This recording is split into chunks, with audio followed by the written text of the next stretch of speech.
Binablock ng regulators ang Interactive Brokers sa Philippines bago mag-Christmas. Walang official advisory. Kaya bigla hindi na ma-access ang Interactive Brokers account ng mga Globe and PLDT users. Wala man lang abiso kaya nakaka-stress. Nalaman ko lang kasi may mga nagtanong nabasa ko rin sa Reddit. So this is what happened. Regulators ordered internet service providers, specifically PLDT and Globe, to block access to interactive brokers. It was initiated through directives from the BSP and SCC and then implemented by the National Telecommunications Commission. So ang nangyari, the BSP classified interactive brokers as an unregistered virtual asset provider. But here's the key point. Hindi crypto exchange ang interactive brokers, kaya it doesn't fall under VASP regulations. Ang Interactive Brokers ay multinational company. It's a well-established and regulated securities broker in many countries.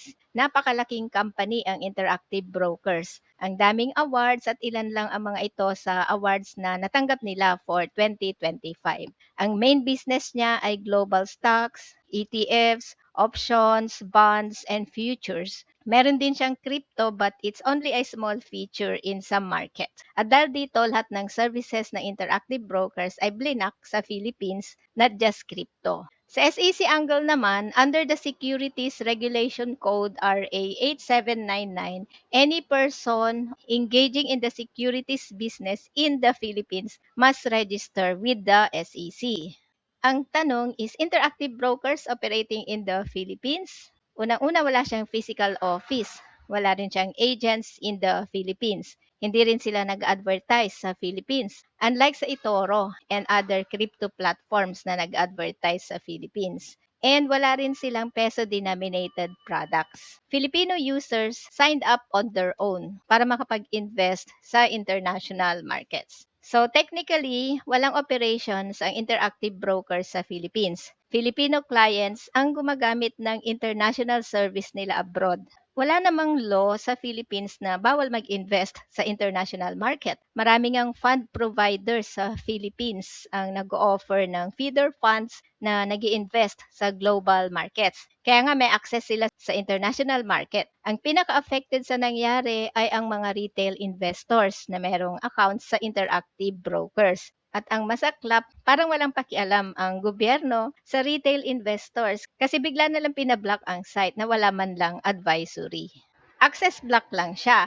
Accounts and funds are safe pa rin sa interactive brokers. PLDT at Globe users lang ang hindi maka-access pero merong workaround. Pwede pa ring ma-access ang website gamit ang VPN o change ng DNS server. Starlink and Converge users naman confirm na wala daw problema sa kanila. Nakaka-access sila maski walang VPN at hindi nila kailangang mag-change ng DNS server. Sa mobile app naman, accessible pa rin ang interactive brokers except lang sa account management, which means hindi ka pwede mag-deposit ng fund or mag-withdraw gamit ang mobile app. Sa website lang, pwedeng mag-add ng fund at mag-withdraw ng fund. Possible scenarios for interactive brokers. No change. Pwedeng tuloy-tuloy lang ang interactive brokers sa pag-serve ng Philippine-based clients. Pero may access issues for Globe and PLDT users. So users will have to rely on VPN or DNS workarounds. Pangalawa, pwede rin naman silang mag-register with the Philippine SEC, pero low probability ito due to regulatory complexities. At ang konti lang naman ng investors sa Philippines. Maliit lang ang Philippine market para sa kanila, kaya most likely hindi nila ito gagawin. Pangatlo, interactive brokers may stop providing service sa Philippine residents. Worst case scenario ito.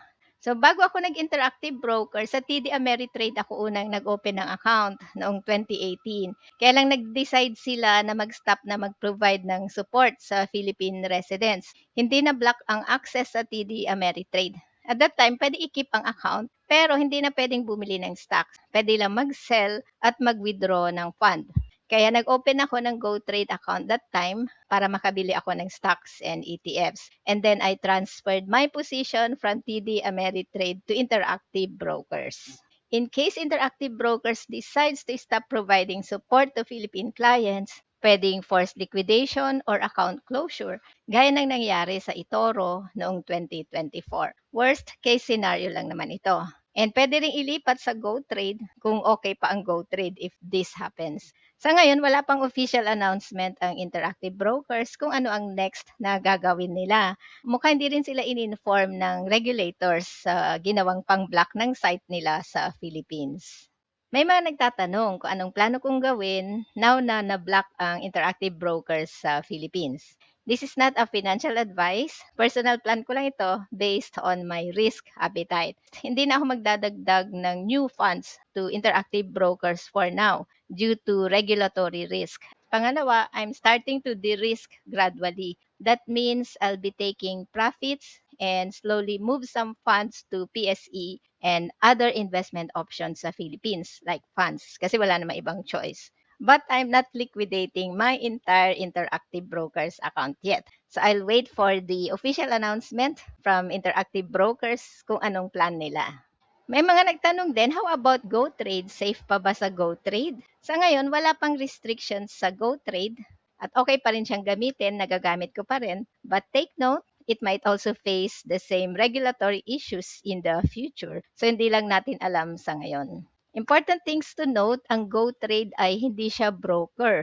GoTrade operates through a US regulated broker which is Alpaca Securities, which means client assets are held under US regulations. Ang GoTrade ay ang platform, so ginagamit ito pang buy and sell ng stocks. GoTrade offers US stocks and ETFs. Wala siyang crypto. Limited lang ang investment options sa GoTrade. So I think GoTrade is lower risk kasi wala siyang crypto na ino-offer. Pero syempre, hindi pa rin siya zero regulatory risk. Nandun pa rin yung risk na baka ipablock din siya in the future.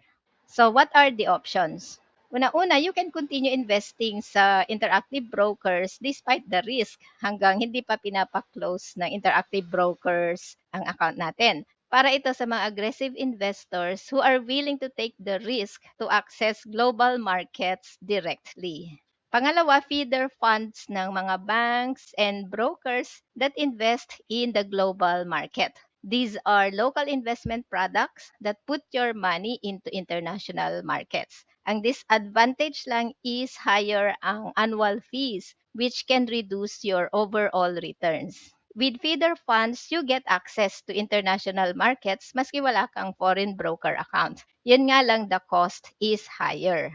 And pangatlo, stick to local Philippine stocks kasi wala namang ibang choice. Yun nga lang, market exposure and opportunities are limited.